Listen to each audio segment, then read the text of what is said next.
morning. Welcome to Nurturing Our Roots. I want to thank you for joining me this morning. I hope that you had a wonderful vacation, I would say, for the last 2 weeks.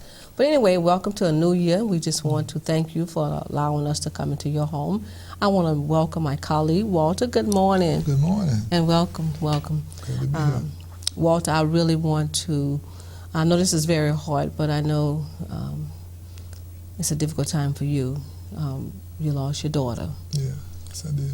Yeah, so I just would like to extend my deepest sympathy to you and your family for the loss of your daughter. Yeah, thank you.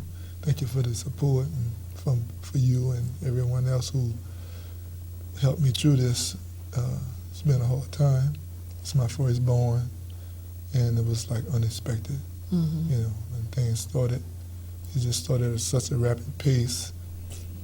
Before we know it, it was just making arrangements. Mm-hmm. Well, you certainly have our deepest sympathy for the loss of your daughter. And I know how dear family is to you and the relationship that you have with all your children. You know, they are blessed to have parents like you and Joan in their life. So certainly, again, there's no words that we can say when I don't know your pain. I don't know what you all are going through, but all I can say is that during this time, you know, hold on to God's unchanging hand through this difficult time. Yes, so it's a one-day process, you know, take it little at a time, you know, because you never think that you're going to be making arrangements for your child. You always think that the children are going to be making arrangements for you, but in this case, God knows.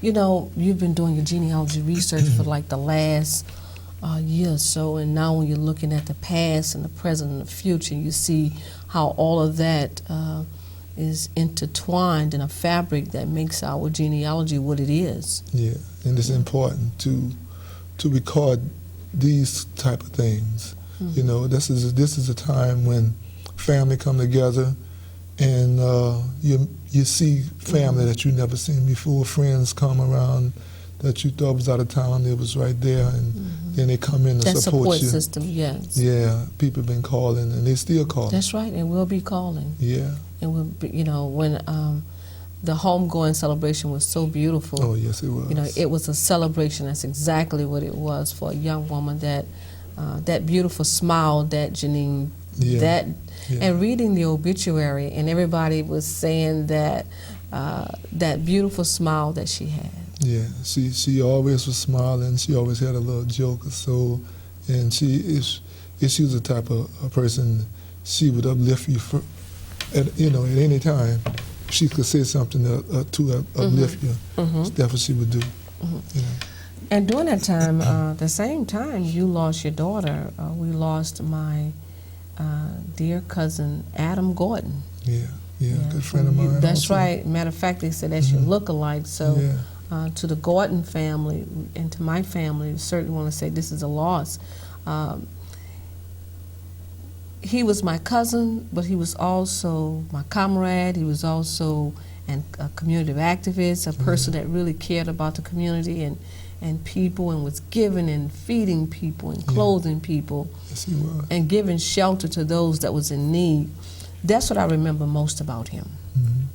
You know, and everybody would say that you and Cousin Adam look so much alike, but I just want to say to my family, to the Gordon family, to his wife, one step at a time. Yeah. Well, take a day at a time, moment at a time, because there's times when I least expected, you know, that love would come up and a tear would come out, but it's not tears of sadness. It's tears of just my loss of my and you'll probably be feeling that for a long time, a very long time. Well, we did a very special tribute that we would like to share with those that may not have known that your daughter passed away. So we can just show some of the clippings from the homegoing celebration of Janine Marie Black.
beautiful person. Yeah, that was. When you look around at the church and you can see so many people that came from far and near to celebrate Janine's homegoing. And I want to say that 2010, it took some people that we know, some people that was dear to us, Dr. Ryan Walters, Right. Sister Injeri, Yes. the young man that was lynched. Right. So there was quite a few losses, Yeah. and those that we do not know. Nurturing our roots is about family. It's about family. There's nothing too big that if there's anything in the family that needs to be repaired, Right. what could you say to that family? I would say, stay together. Don't let anything or anyone come between family. Because there's always a time you're going to have a disagreement or misunderstanding.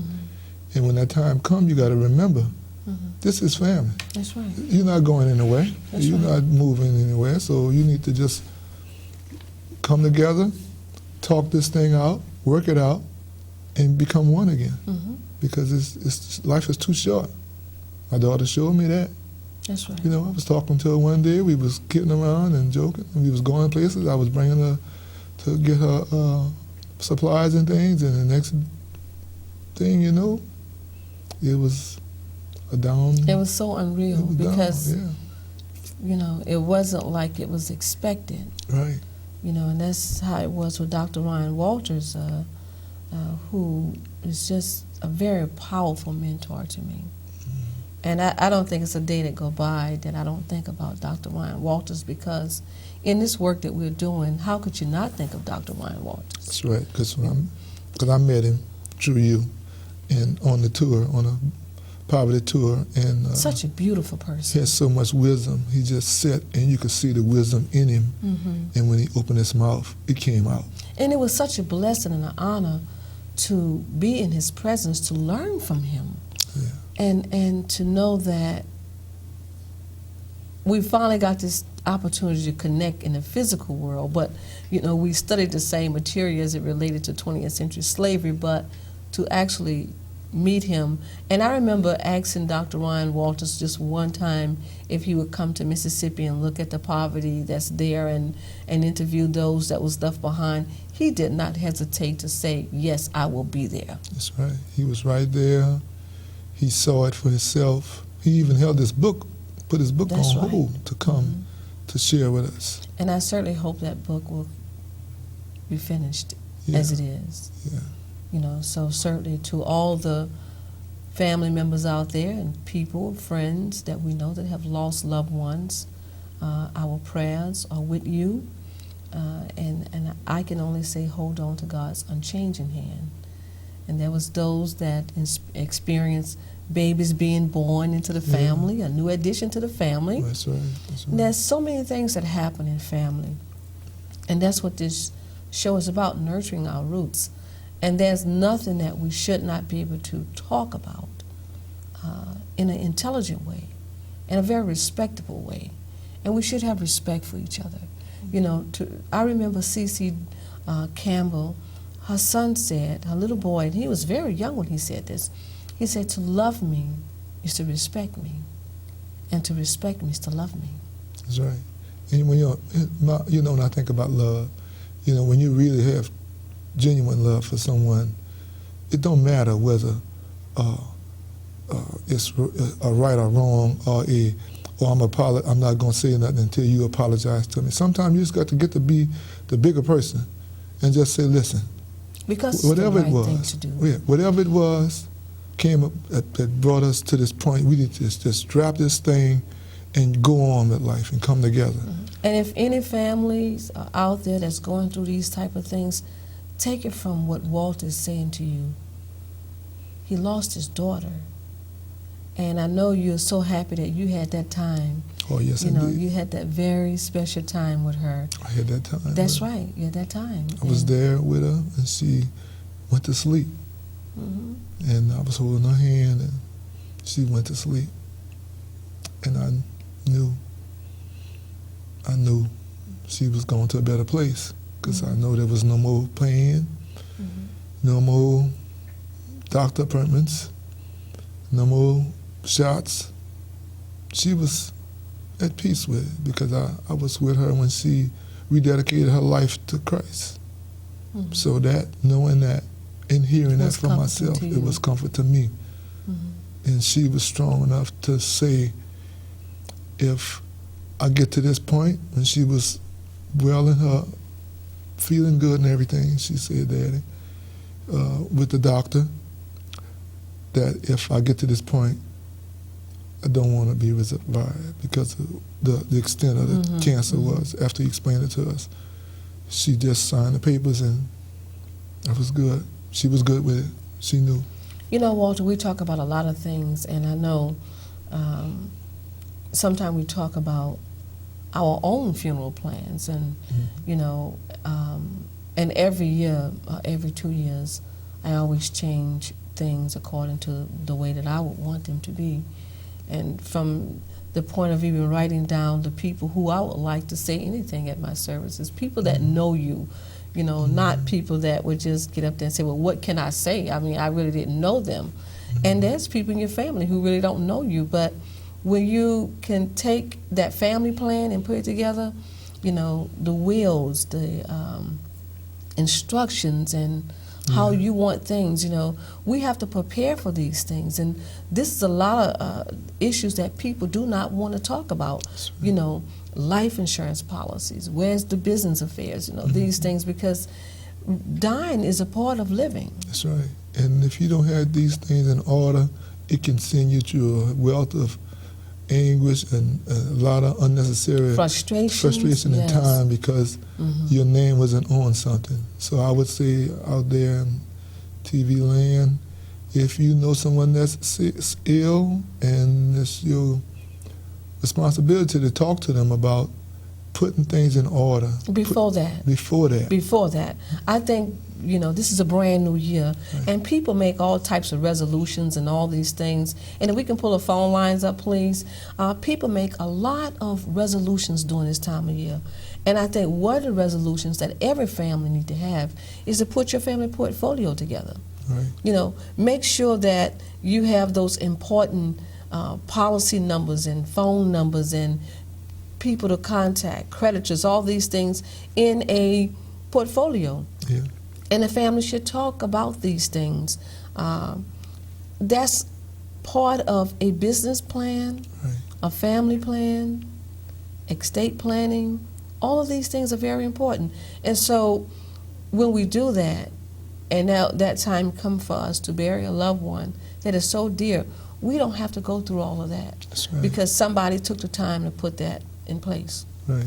It's a good thing to do because my daughter, my other daughter, she joked with me the other day. She said, Daddy, you got some money to put on the side for me? And I told her, I said, look, baby, I said, your name on everything. Your name on everything. You don't have to worry about that. That's personal, but yeah.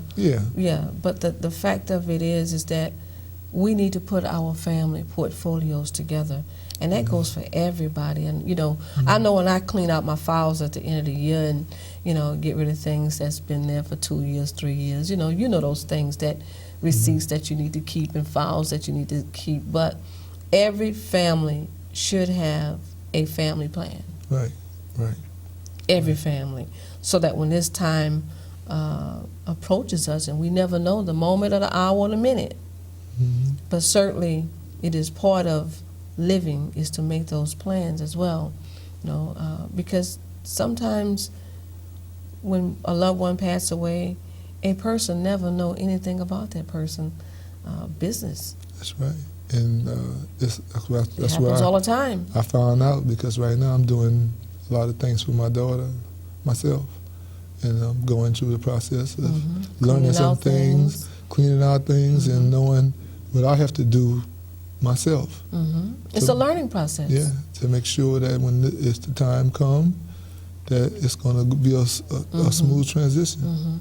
And everything is something that we can build upon, you know, because I had to do it for my cousin Juanita, and certainly I learned a lot, you know, from having to handle her business affairs like that, and it was a learning experience. Yeah.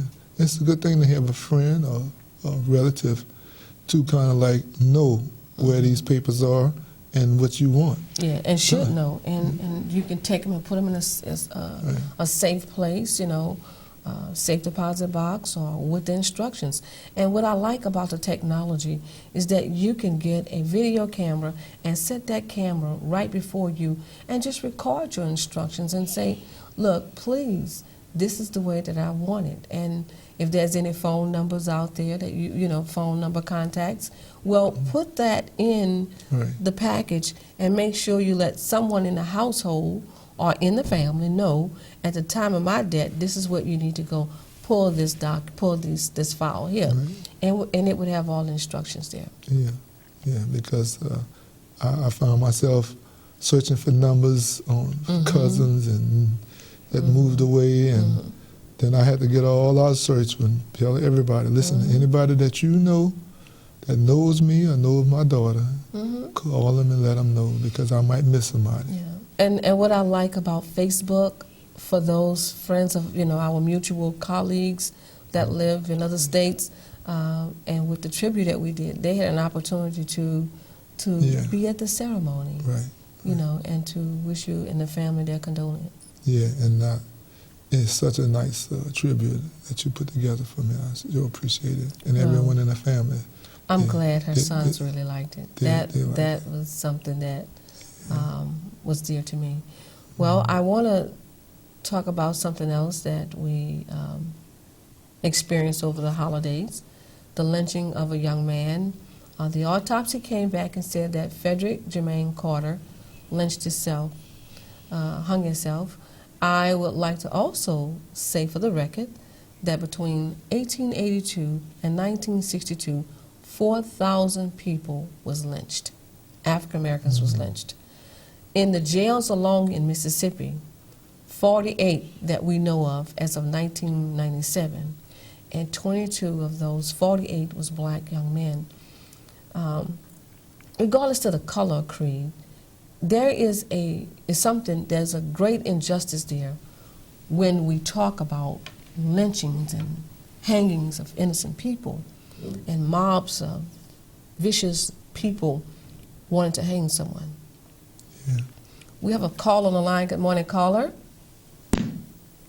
Good morning, you're on the air.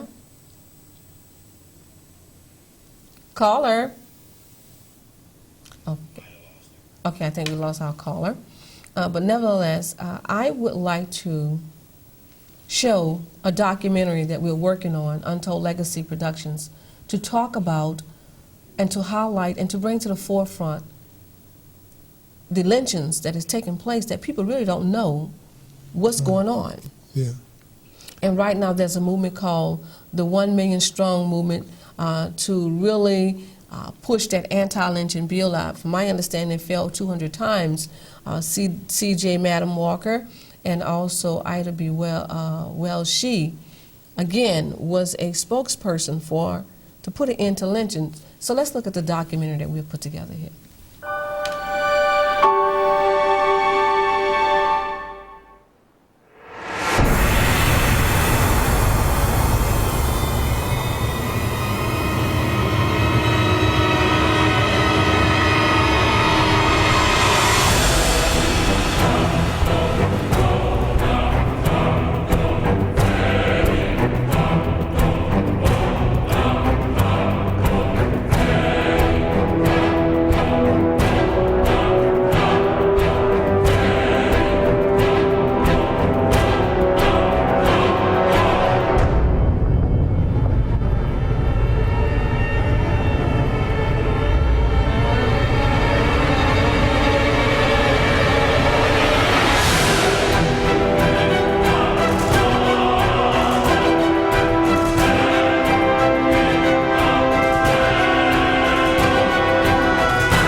I have to say, in my lifetime, we can pull the numbers up again if we could.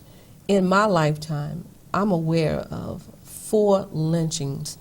Roy Veals came down in 2004 from Seattle to take care of some business matters for his mother as it related to land issues. Roy was found lynched. Yes, Roy was found lynched with a pillowcase over his head and the documents burnt at his feet. Yes, indeed. There was a Hispanic young woman lynched in April 2010 in Philadelphia, Mississippi.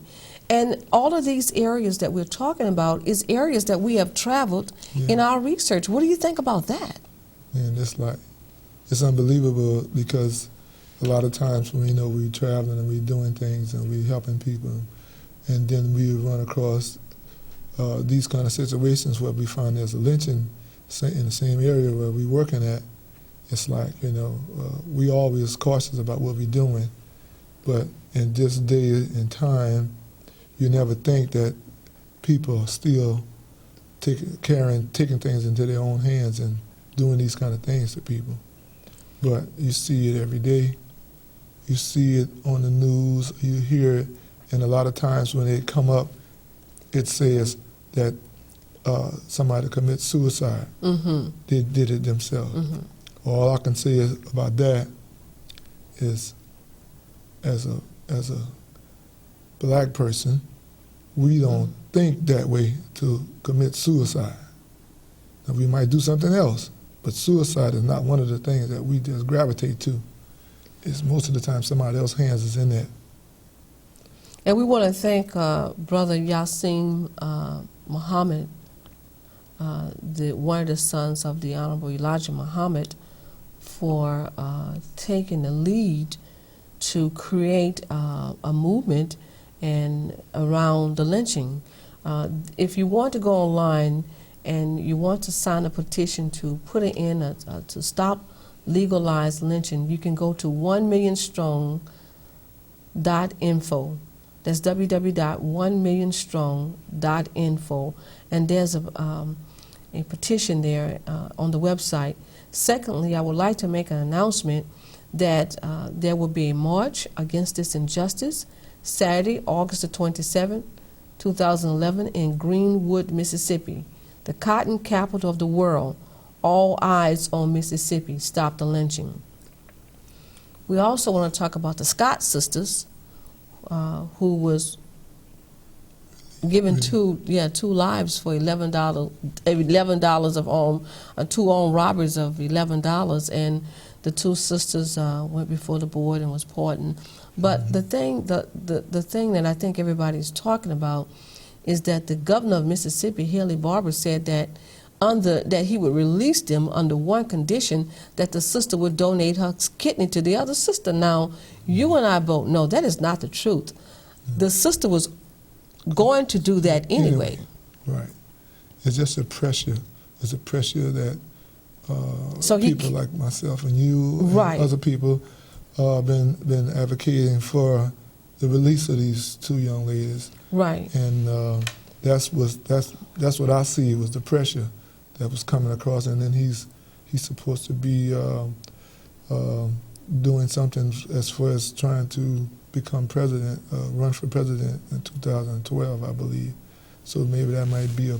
But nevertheless, we just want to say that the injustice of lynchings, and we do have some photographs that we want to share with people concerning many of the lynchings. I mean, 4,000 people.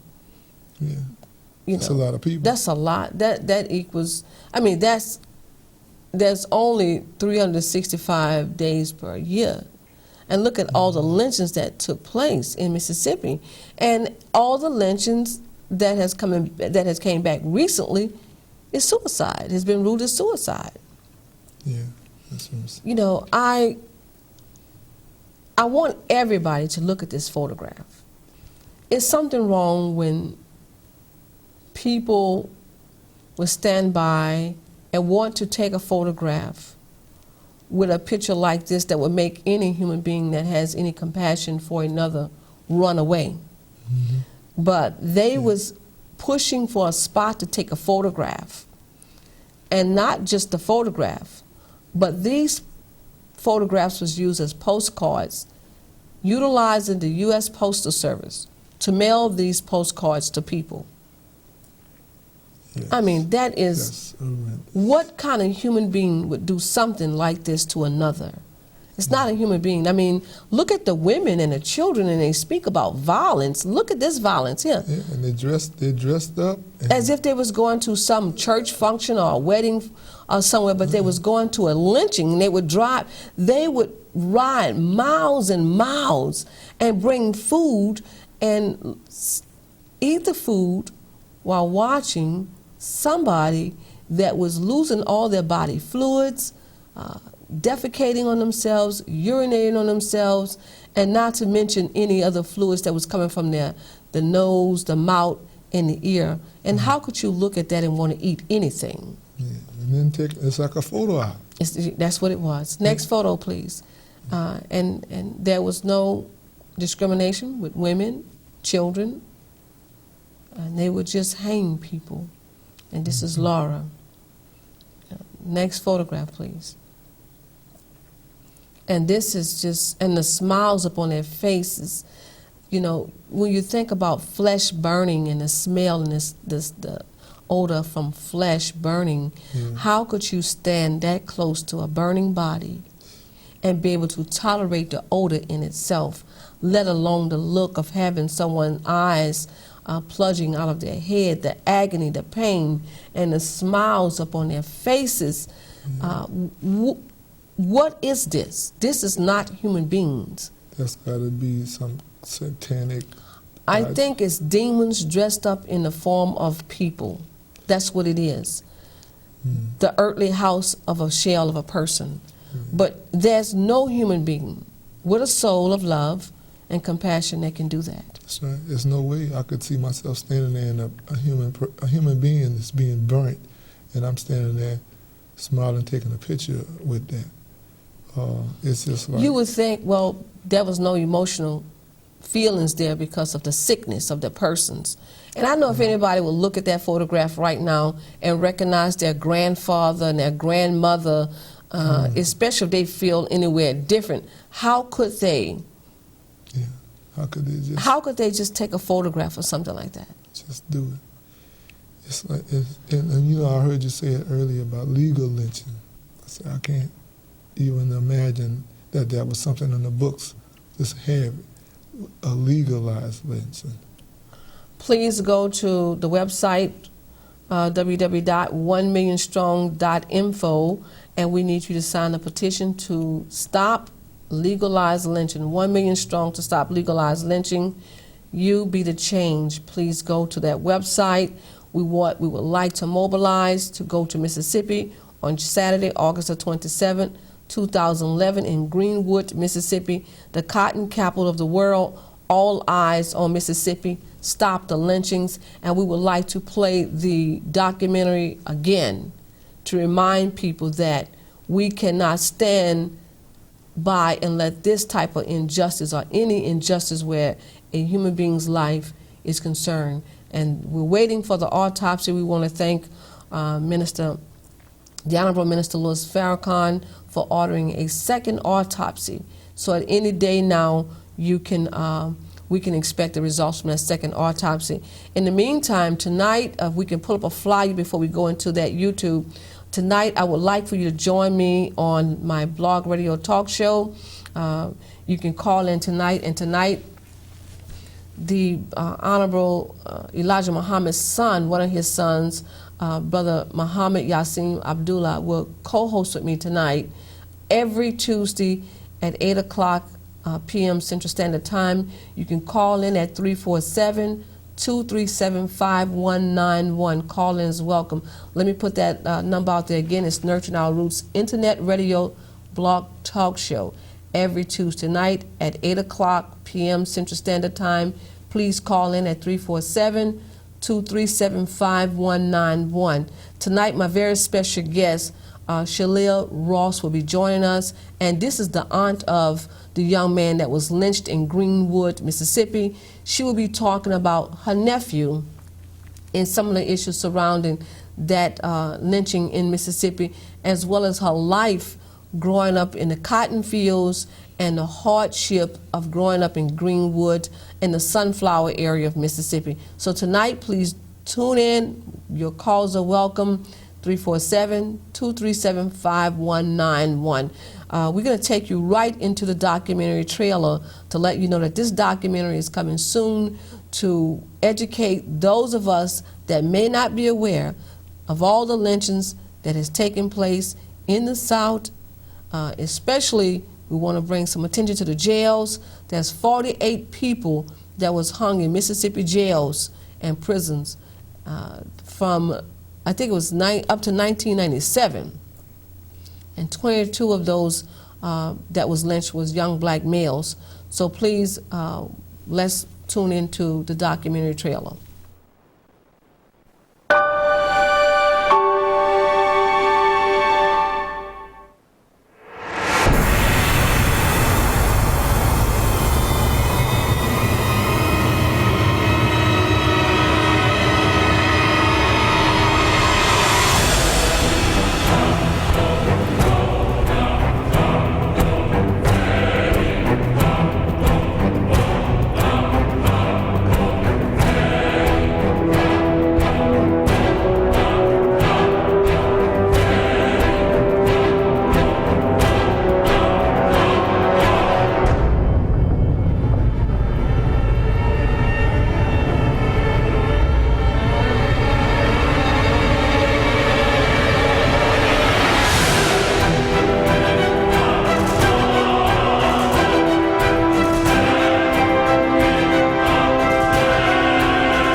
That was a very difficult time for me, Walter. This is the second time I've been around a lynching environment in my lifetime. If you're on Facebook and you would like to be friends on Facebook, because we do share a lot of information on Facebook, you can just go to www.facebook.com/Harrell Antoinette. And I would love to be friends with you so that we can share information utilizing technology to bring out these issues. Again, tonight I will be talking about life in the Mississippi Delta. Joining me would be Sheila Ross, joining me, special guest, Sheila Ross, the aunt of the young man who you just saw lynched in a tree. And she would talk to us tonight about her childhood life in the Mississippi Delta and also lynchings that she have witnessed as well. So, and we are also asking people to call in if anyone in your family has been lynched, any stories about lynchings. You can call in tonight, and that number again is 347-237-5191. If you would like to call me personally and talk to me.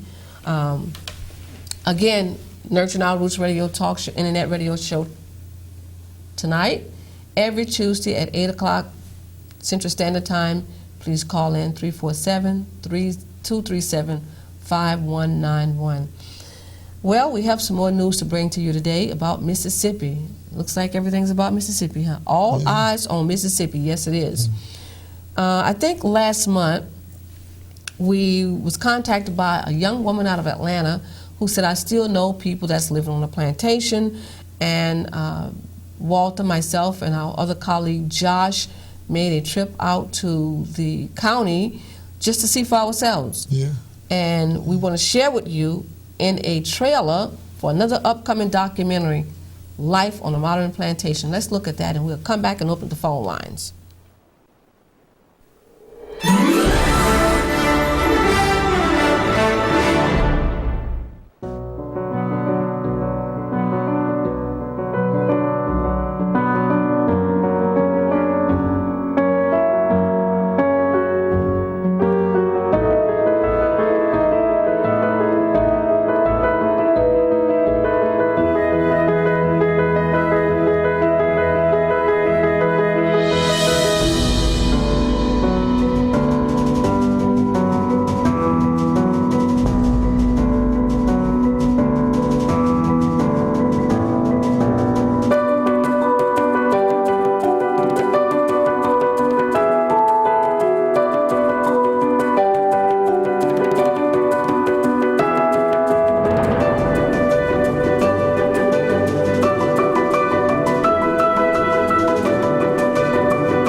Yes, people are still on the modern day plantation. Yeah. Many can't believe that, but I'm going to tell you something. We are receiving phone calls weekly with different plantations. I just got another one last night. Someone called me from Detroit.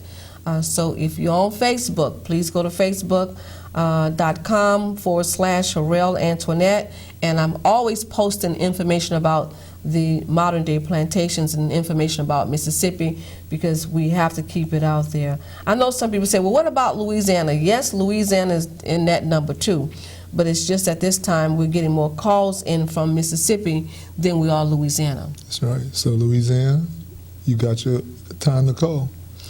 You know, I want to go back to that documentary, Life on a Plantation, when the elderly lady was standing in front of this building. Let me tell you what kind of building that was. That was the slave holding place. Yeah, that's where they brought them in, held them there, and during the 20th century. Now, we're not talking about, the 1800s. We're talking about in the 20th century. Right. They use it for, like, prisoners. They brought prisoners in and worked their time off on those farms.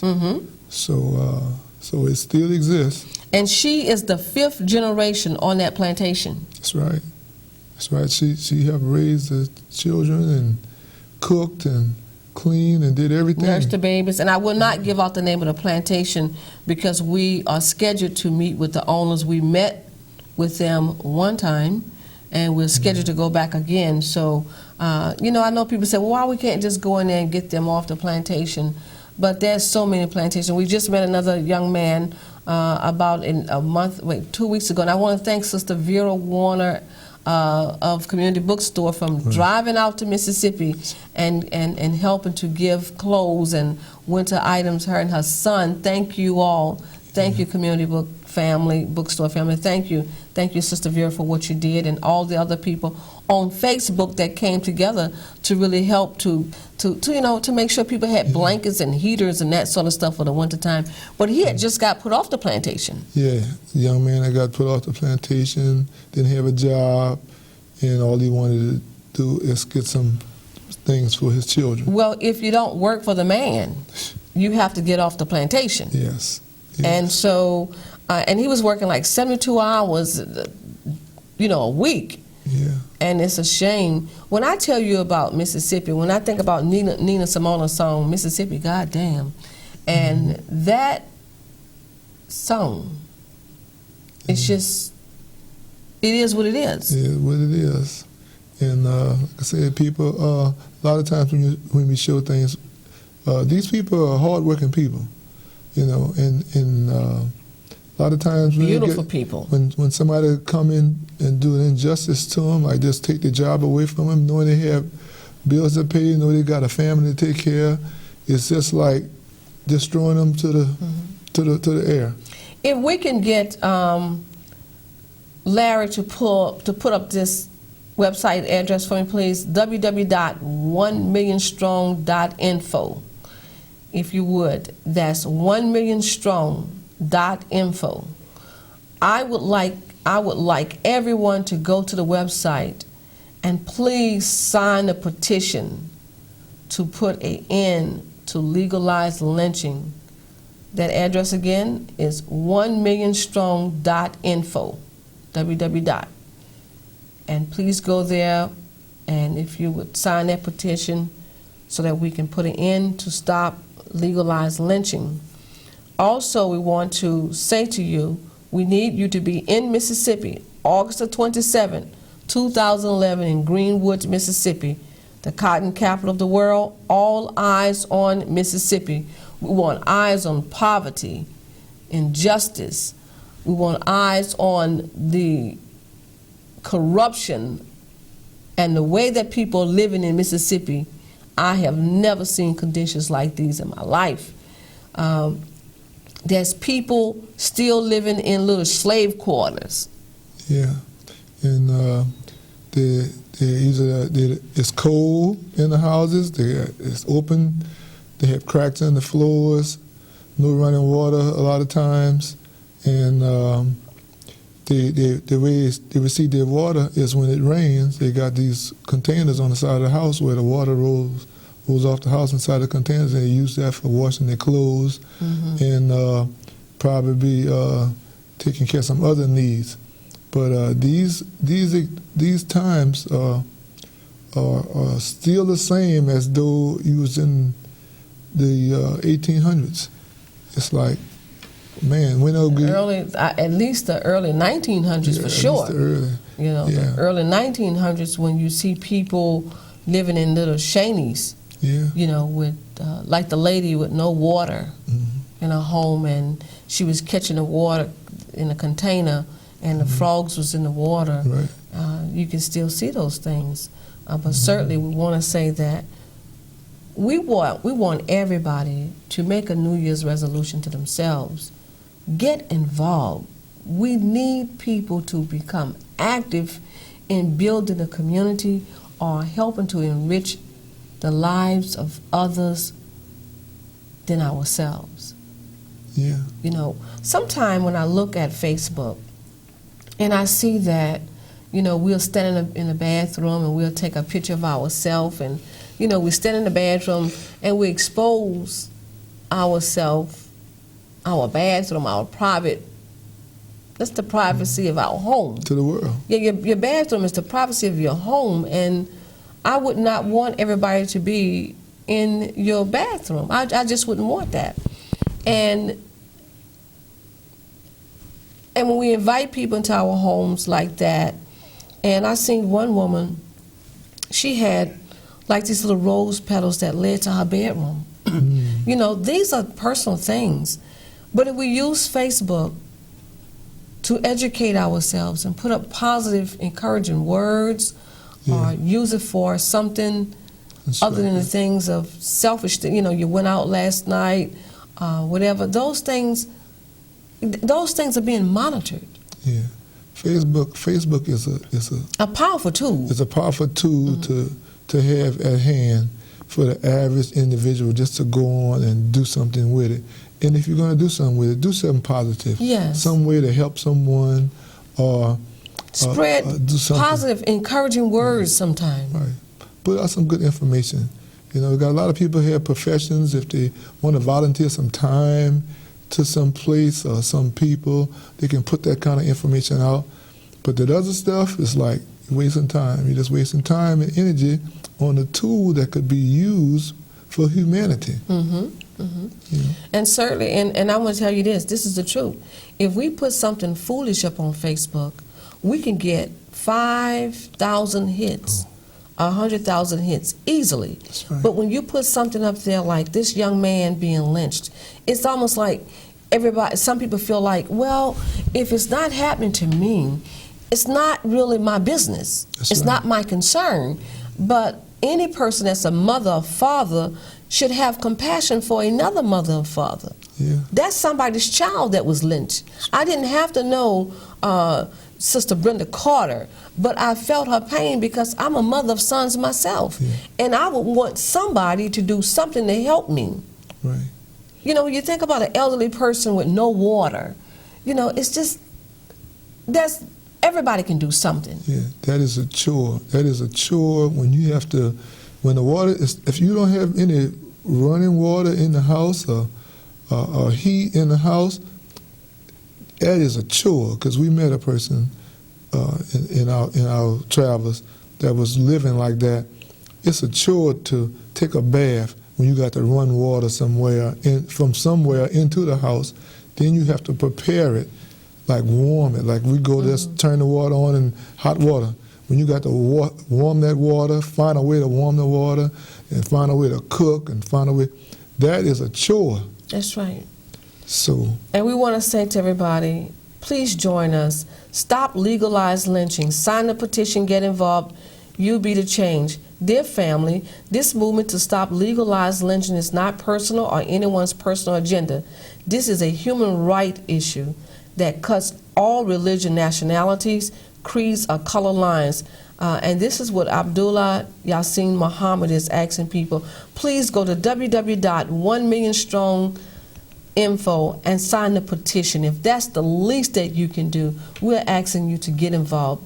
Do something to make sure that not another child is lynched. Right.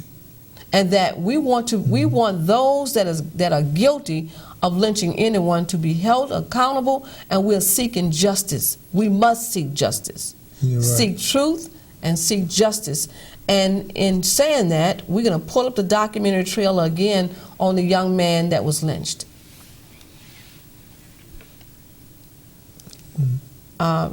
I guess are we ready to pull up the documentary trailer, please? Okay. Yeah, Antoinette, it's a time when we look, and at this time, when we see these things happening, it's just unbelievable, because it seems like we should be beyond that. But it's still got hate in the world, you know. I don't think we can ever get beyond racism and hatred. It's alive. It's well alive. But there's something that we need to do to make sure that those boundaries of hatred and racism. That's right, that someone is held accountable, because I can't understand how somebody can be lynched and nobody is held accountable. Nobody is being prosecuted for this. That's right. Well, we're going to demand that someone is prosecuted, especially if this young man, the second autopsy revealed that he was lynched and murdered and not suicide. And Roy Veal, we can't forget him. Right. Roy Veal, 79 years old mother, was going through something about her land, and he came down here to take care of those issues, and he was murdered at the hands of a lynching and at the hands of a mob. So certainly, let's pull up the documentary again, please.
You know, each time I watch that trailer, and I think about that young man, and I think about what the people in the community had to say about him, that he was such a caring and loving person.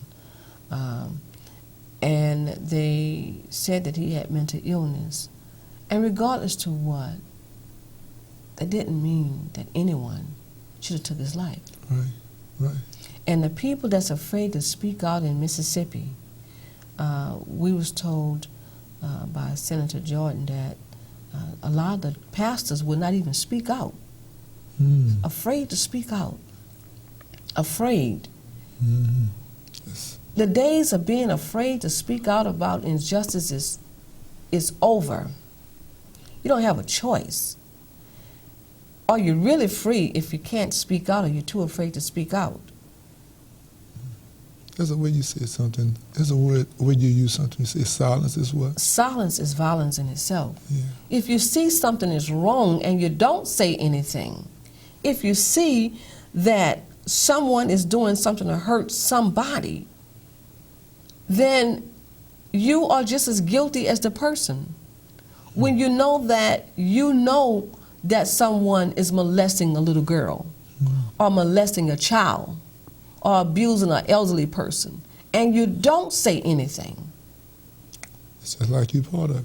You are part of it. And then when I think about the situation that I'm dealing with a lie that was told on me that no one can bear witness that I did it.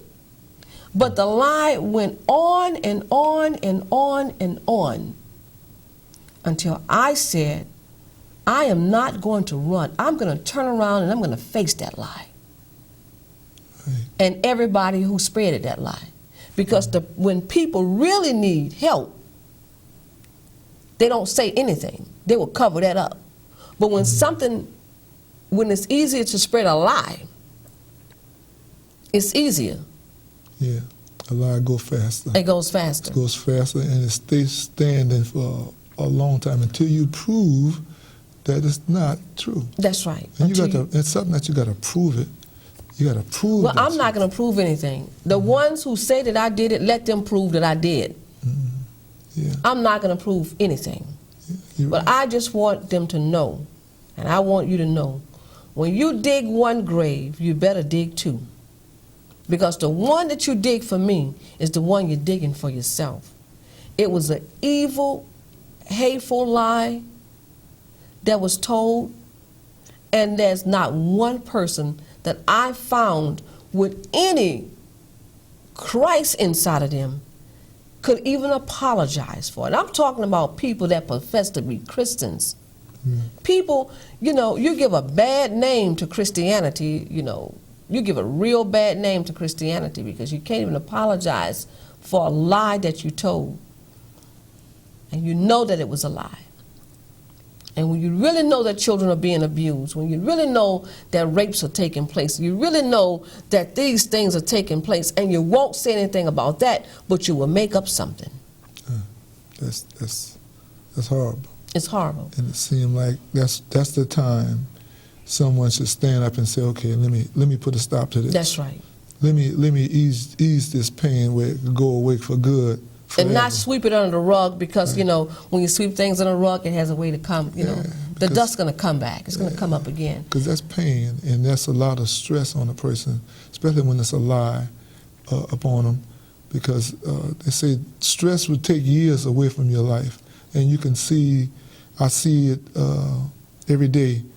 I see the people walking the street. I see the stress on them. Mm-hmm. And I know that somewhere, somehow, something didn't go right for them and cause them to be in that position. That's right. So I would say if you know of anyone in that position and got certain kind of information that you can bring to them to put an end to that, you need to do that. And if anybody know anything about the lynchings that took place, you need to say something, speak out. If you're too afraid to give your name, at least say something about it, There's too much that's going on. We're giving the enemy, that enemy, too much power. That's right. We're too afraid to live, and we're too afraid to die. That's right. Because if they did it one time, they'll do it again. Well, because we're giving the room for it to happen. That's right. When you don't say anything, you don't do anything. And if anyone, any human being, know anything about these lynchings that took place with Roy Villes and the young man Andre, who was hung in prison, and he was hung in prison. It's just a terrible situation that children, the little girl that was shot in Detroit by the police. Yeah. There's a big issue about that because the police is on television, so he takes the camera with him and it ends up on A&E. I'm going to say this.